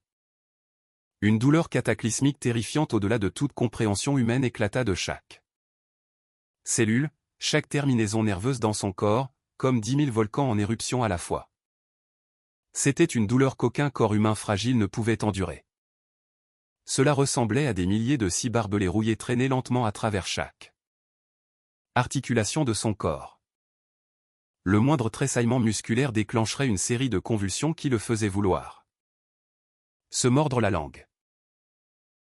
ARG. La bouche de Julien s'ouvrit de terreur, voulant laisser échapper un cri à glacer le sang. Mais à son horreur, il découvrit qu'il ne pouvait sentir aucune vibration dans ses cordes vocales. Un tube médical en silicone épais, froid et transparent avait été brutalement inséré profondément dans sa trachée. Le tube lui avait enlevé sa capacité à parler, le laissant ne produire qu'un son sifflant et rauque. Comme une bête mourante à la gorge tranchée. La respiration rapide tira instantanément sur ses côtes fracturées. L'endroit même où il avait si nonchalamment ordonné à ses gardes du corps de casser celle d'Ara. Maintenant cette douleur lui était rendue 100 fois. La sensation déchirante fit noircir sa vision. Quand l'obscurité recula lentement et que sa vision se refocalisa, il était trempé de sueur. Il bougea frénétiquement la seule partie de son corps qu'il pouvait encore contrôler, ses yeux. Et regarda désespérément en bas. La vue devant lui fit s'arrêter son cœur. Son âme traînait dans un abîme éternel glacial. Ses membres, les mains qu'il avait autrefois utilisées avec fierté pour commander son empire. Pour signer des chèques, pour humilier les autres. Et les jambes qu'il avait utilisées pour marcher avec arrogance. Étaient maintenant encastrées dans d'épais plâtres lourds de bandages en polymère blanc qui sentaient le plâtre. D'innombrables tiges métalliques froides en titane et des épingles en acier épaisses et tranchantes avaient été brutalement enfoncées à travers sa chair engourdie, épinglant sauvagement ses os brisés. Ses bras et jambes étaient suspendus haut en l'air dans une posture grotesque et humiliamment tordu. Il ressemblait à une marionnette démantelée grossièrement. Forcé d'être réassemblé et épinglé sur un lit de soins intensifs. Alors, tu es enfin réveillé. Ta résilience de cafard a dépassé mes attentes médicales. Une voix froide, détachée dépourvue de toute émotion humaine sonna du côté droit du lit. Julien lutta pour tourner ses globes oculaires raides. Un médecin-chef dans une blouse blanche immaculée avec des lunettes à monture dorée perchées sur son nez se tenait près du lit tenant un épais dossier médical. Les yeux du docteur ne contenaient aucune pitié. Seulement le genre de dédain total qu'on aurait en observant un parasite dégoûtant sous un microscope. Ne t'embête pas à lutter. Fracture comminutive en 37 endroits à travers ton corps. Annonça le docteur le verdict d'un ton plat et cru, poussant ses lunettes. Tes rotules ont été répétitivement et précisément brisées en poussière d'os qui ne peut pas être reconstruite. Tu ne te tiendras plus jamais debout. Les tendons de ta main droite ont été complètement sectionnés et les 5 doigts ont subi des blessures d'écrasement irréversibles. Tu n'auras même pas la force de tenir une fourchette en plastique. Bien sûr, avec la médecine moderne. Ces blessures externes te rendraient seulement sévèrement handicapé. Ce qui est vraiment fatal est ceci. Le stylo du docteur pointa vaguement au centre du dos de Julien. Tes 4e et 5e vertèbres lombaires ont subi un impact catastrophique. La moelle épinière est complètement sectionnée. En termes simples, du cou vers le bas. Tu es un cadavre complet et total. Nous avons réussi à sauver ta vie. Mais pour le reste, à part tes yeux qui peuvent encore bouger et ton cerveau qui peut encore sentir une douleur sans fin, tu ne pourras contrôler un seul cheveu. Tu resteras allongé sur ce lit pour toujours comme une pile de viande pourrissante nourrie par un tube nasogastrique. Ta taille collectée par un cathéter. Tu ne pourras même pas chasser une mouche de ton nez. Boum. Les mots du docteur furent comme une bombe nucléaire détonnant dans l'esprit de Julien. brisant complètement son dernier lambeau d'espoir. Il essaya frénétiquement de secouer la tête, de lutter. Impossible. Il était la star la plus éblouissante du monde des affaires de Denver. Il contrôlait un empire de milliards de dollars. Il n'avait que la trentaine. Comment pouvait-il devenir un invalide impuissant? J'ai de l'argent. Trouve-moi un traitement. Julian parvint à sortir quelques syllabes désespérées brisées en utilisant le dernier de son. Oxygène. Il ne l'accepterait pas. S'il allait dans les meilleurs labs à l'étranger, dépenser 1 milliard, il pourrait être guéri. Le docteur ricana et ferma d'un coup le dossier médical. Le craquement net sonna comme un clou de mort dans la pièce. Monsieur Croft. Vous ne semblez pas comprendre la nature de l'entité que vous avez offensée. Un vieux gentleman du nom d'Arthur vous a amené ici. Au nom de son maître. Il a payé en totalité pour 50 ans dans cette unité de soins intensifs privés de haut niveau. Il a aussi établi un fonds fiduciaire médical outre-mer assez grand pour racheter Croft Industries. 10 fois. Le vieux gentleman a donné un ordre strict. Utilisez les médicaments les plus chers du monde. Les systèmes de support vital les plus avancés pour te garder en vie à tout prix. Si un organe échoue, nous devons en acheter un nouveau. En bref, peu importe combien tu souffres. Tu n'es absolument pas autorisé à mourir. Le docteur s'arrêta. Son regard devenant incroyablement profond. Le fonds anonyme finançant tes soins a émis des directives strictes. Nous sommes légalement tenus d'employer des interventions de sauvetage maximales. Les ordres de ne pas réanimer DNR ont été explicitement refusés par ton mandataire légal désigné. Tu seras gardé en vie. Monsieur Croft, peu importe l'inconfort. Sarafina Sterling. Ces 3 mots furent comme des clous forgés dans le feu de l'enfer, enfoncés profondément dans l'âme brisée de Julian. La femme qu'il avait piétinée, jetée sous la pluie comme un chien errant. La femme dont il avait acheté les 8 côtes cassées pour 40 millions de dollars. Elle n'avait jamais eu l'intention de le tuer. La mort était trop facile pour lui.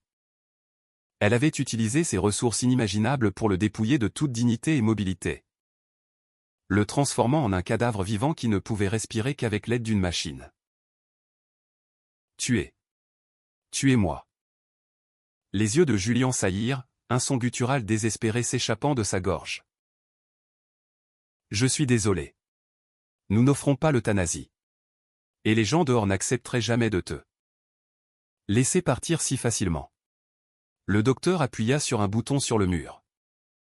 Avec un gémissement mécanique lourd, la porte insonorisée par balle s'ouvrit. 5 officiers de police au visage sévère en uniforme de haut rang entrèrent dans la pièce, entourant Julian. Julian Croft. Nous sommes une force conjointe du département de police de Denver et d'agences fédérales. Nous te plaçons formellement en état d'arrestation. L'officier en chef tint un mandat d'arrêt avec un sceau rouge vif. Sur la base de preuves irréfutables et de traçage financier mondial. Tu es accusé de falsification à grande échelle de documents commerciaux, d'évasion fiscale massive et de détournement d'actifs publics pour un montant total dépassant 6 milliards de dollars. 2.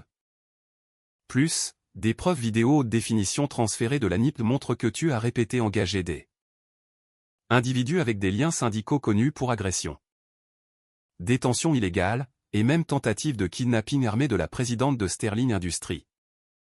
Mademoiselle Sarafina Sterling. Le regard du vieux officier était tranchant comme un couperet, écorchant le dernier de la fierté pathétique de Julian. Étant donné ton état actuel de paralysie élevée, tu ne seras pas détenu dans une cellule. Cependant, tu seras sous arrestation à domicile surveillé au maximum 24 heures sur 24. Dans 3 mois, un procès sera tenu dans cette même pièce. Soyons clairs. Du moment où tu as tenté de fuir de cet entrepôt abandonné dans le New Jersey.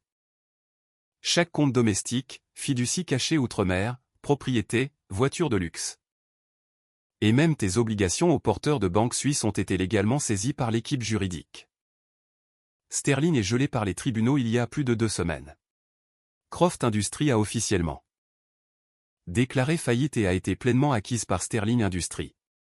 Tu es maintenant plus pauvre qu'un mendiant est chargé d'une dette que tu ne pourrais jamais rembourser en plusieurs vies.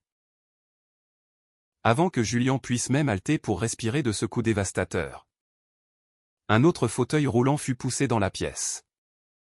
Une vieille femme aux cheveux blancs était affaissée dedans, la bouche béante, bavant de manière incontrôlable. C'était la mère de Julian, la matriarche snob qui avait autrefois rendu la vie infernale. Au moment où elle apprit la faillite de la famille Croft et l'arrestation de son fils, elle avait subi un grave AVC. Bien qu'elle ait été sauvée, elle fut laissée avec une paralysie sévère. Elle aussi était sous garde policière pour avoir aidé au transfert de fonds illicites. Mère et fils se fixèrent du regard à travers la pièce avec des yeux tordus et désespérés, incapables de prononcer un seul mot cohérent. 6 milliards d'évasion fiscale, tentative de kidnapping armé, actifs liquidés. Toute la famille paralysée.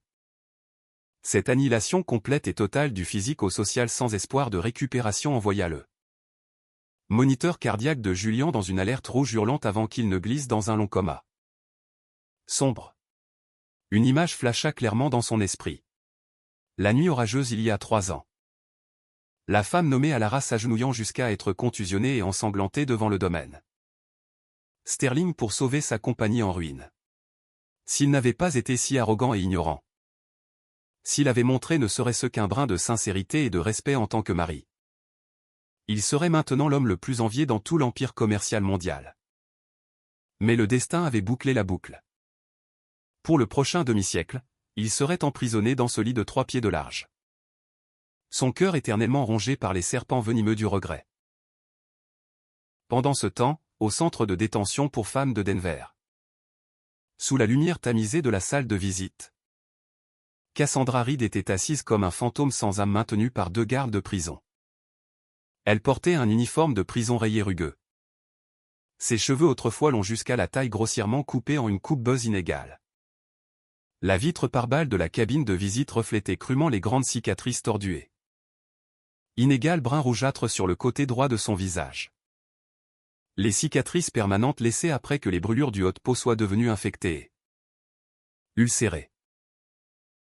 De l'autre côté de la vitre, un avocat de haut niveau de Sterling Industries lut sans émotion une liste d'accusations. Cassandra Reed, tu es accusée d'extorsion à long terme, de détournement d'actifs massifs de l'entreprise et de collusion avec Julian Croft dans l'agression de mademoiselle Sarafina Sterling. Espères-tu encore que tes connexions de la scène festive de Denver que M. Davison viendront te libérer? Sous caution? Une lumière folle flamboya dans les yeux morts de Cassandra.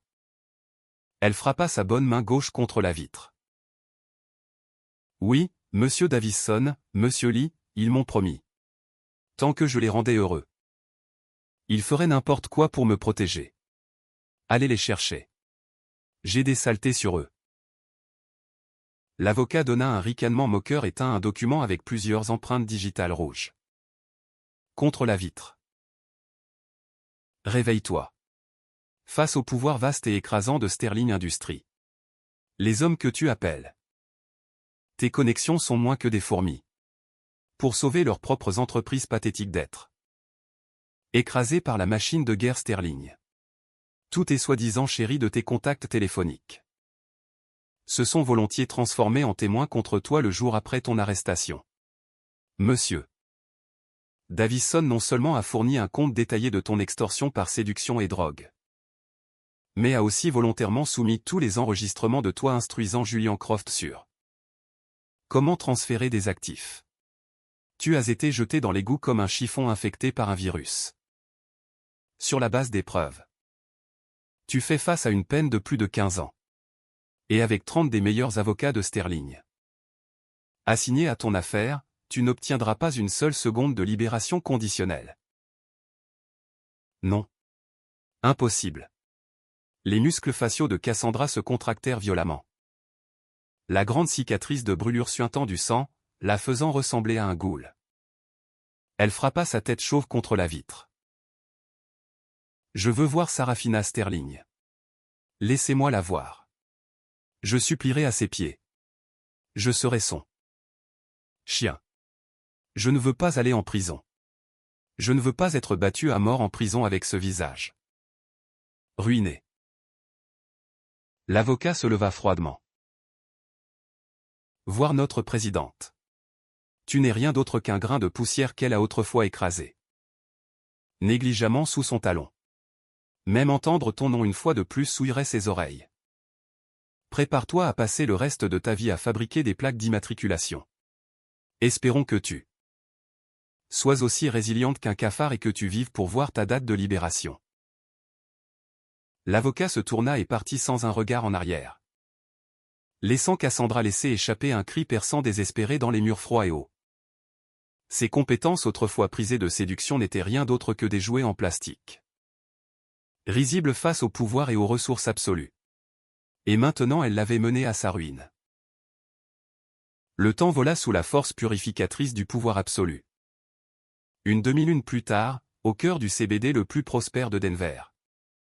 Le gratte-ciel qui portait autrefois le logo de Croft Industries avait été nettoyé et remplacé par un panneau doré étincelant.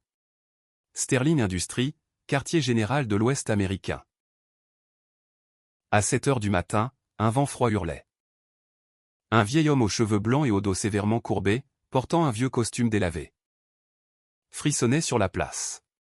C'était le vieux gouvernant de la famille Croft. Après la chute en disgrâce de la famille, le vieil homme sans enfant de 70 ans avait perdu son gagne-pain.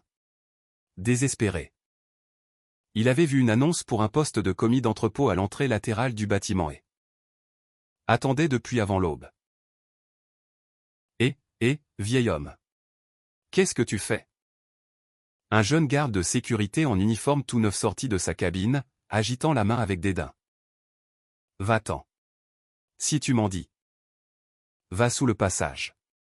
C'est le quartier général de Sterling. Ne sois pas une horreur ici. Le vieux gouvernante fut poussé rudement et faillit tomber. Il sortit tremblant son CV écrit à la main et supplia d'une voix basse. Jeune homme. Je ne m'en dis pas. Je suis ici pour postuler au poste d'entrepôt. Je suis un travailleur dur. J'ai juste besoin de 2 repas par jour. Es-tu sénile? Même notre personnel de nettoyage doit avoir moins de 45 ans. Cité. Vieux os lâche ici, qui est responsable? Dégage. Le garde jura. Le vieux gouvernante mordit sa lèvre sèche de désespoir, murmurant presque pour lui-même. Jeune homme. S'il te plaît, laisse-moi juste essayer. Je connais ton nouveau grand patron. Je sais. Je la servais autrefois.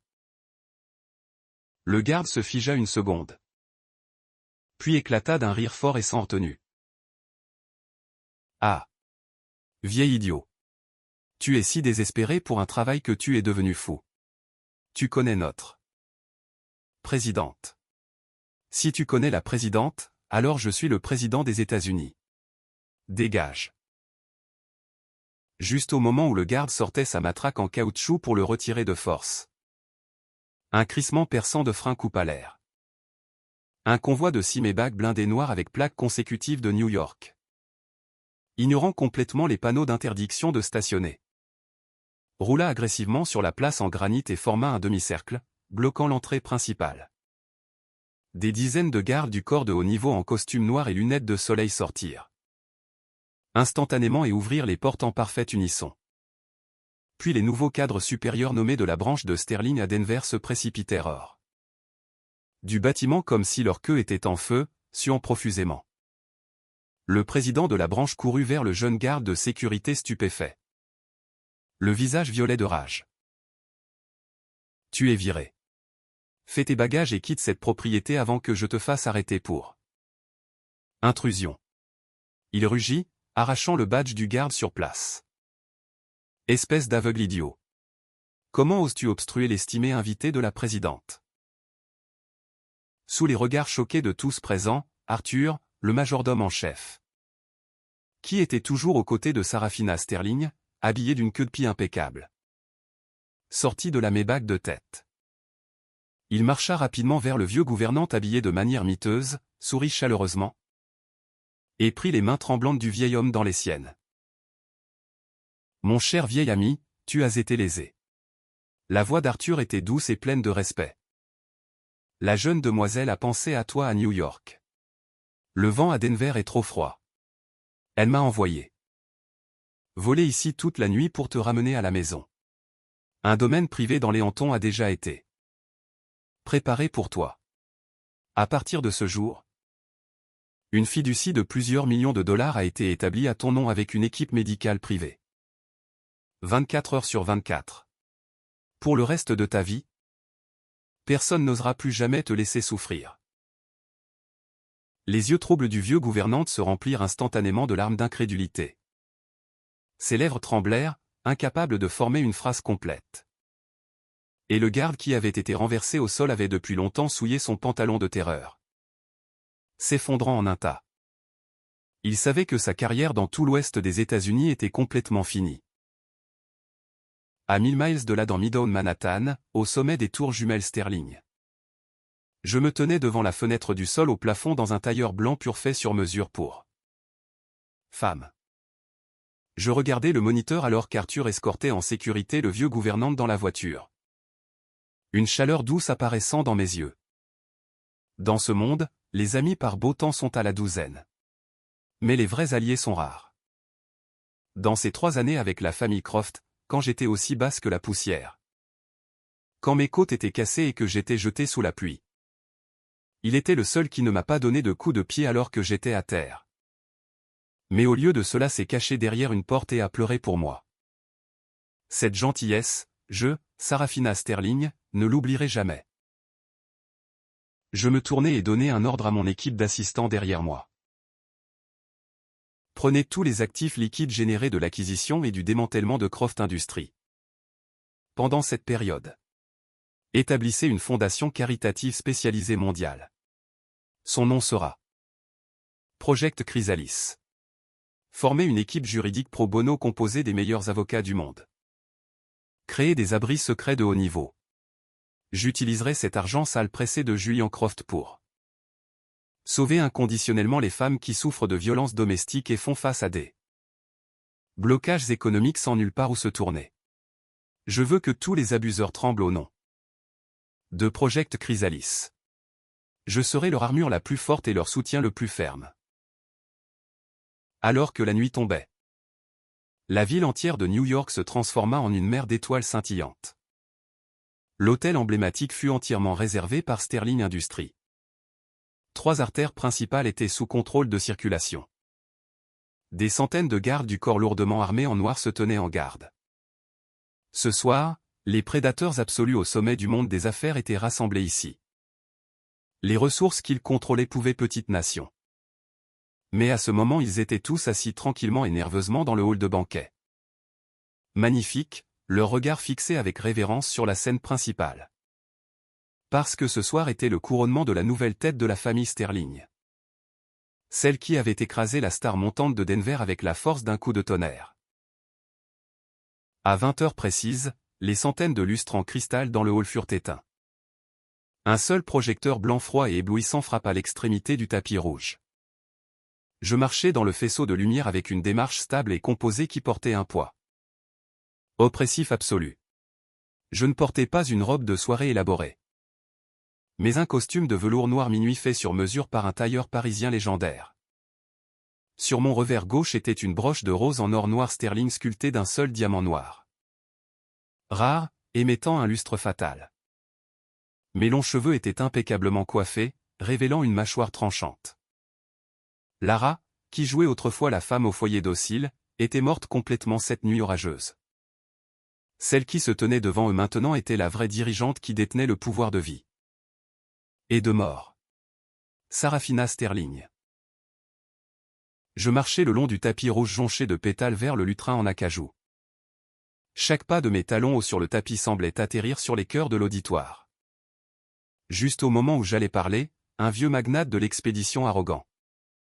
Constantine le titan Marcos, qui était assis au premier rang, frappa soudain lourdement sa canne sur le sol. Il ricana avec condescendance.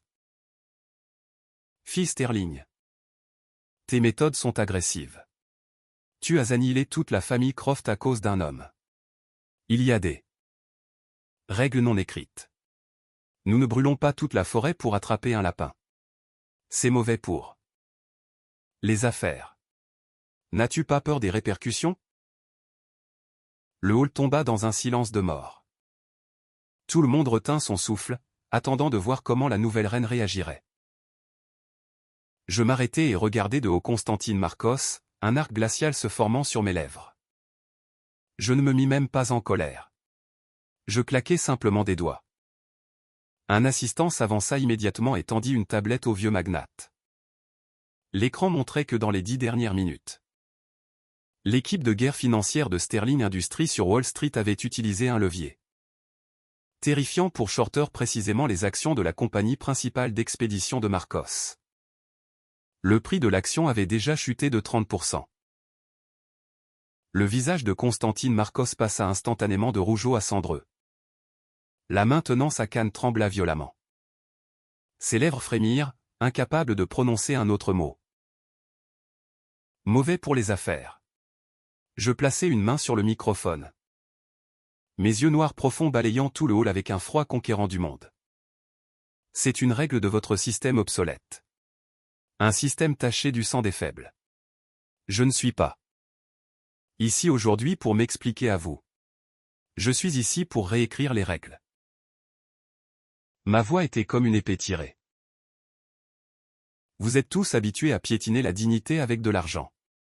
Vous pensez que casser 8 côtes et jeter 40 millions est un acte charitable naturel. Si les engrenages du capitalisme sont tachés du sang des innocents et des ruines de la violence domestique, alors Sterling Industries n'hésitera pas à utiliser tout son pouvoir pour écraser personnellement ces engrenages répugnants en pièces. J'ai autrefois caché mon nom et suis tombé dans un abîme sombre. Je sais que raisonner avec les démons est inutile. La seule façon de traiter avec un démon est de lui montrer à quoi ressemble le vrai enfer. Donc, moi, Sarafina Sterling, établis par la présente une nouvelle règle pour toute la communauté commerciale mondiale. À partir de ce jour, le vaste paysage d'investissement et les canaux de ressources de Sterling seront fermés de manière permanente à tout individu ou entreprise qui trahit la confiance, piétine la sainteté du mariage, ou est impliqué dans la violence domestique. Je pressai les 2 mains sur le lutrin comme une lionne surveillant son territoire. Dans mon monde, tu n'as pas besoin d'avoir des connexions ou des ressources. Mais tu dois avoir une boussole morale. Je me fiche de qui te soutient. Je te ferai comprendre avec une clarté absolue ce qu'une vraie défaite écrasante d'une dimension supérieure ressemble. Après un silence de mort, des applaudissements tonitruants et assourdissants éclatèrent comme un tsunami. Tous les magnats des affaires se levèrent, donnant leurs applaudissements les plus fervents à la dirigeante Sterling qui avait redéfini la ligne de fond des affaires. D'innombrables flashs d'appareils photo m'enveloppèrent dans la lumière la plus éblouissante. Je me tins au sommet, touchant doucement l'endroit sur mes côtes où les os s'étaient autrefois brisés. Il n'y avait plus aucune douleur là. À sa place avait poussé une armure plus forte que le titane. Cette rose en or noir, renaissant des flammes de l'enfer, fleurissait maintenant vaillamment au pic du pouvoir. À partir de ce jour, personne n'oserait la briser, et personne ne pourrait jamais l'arrêter.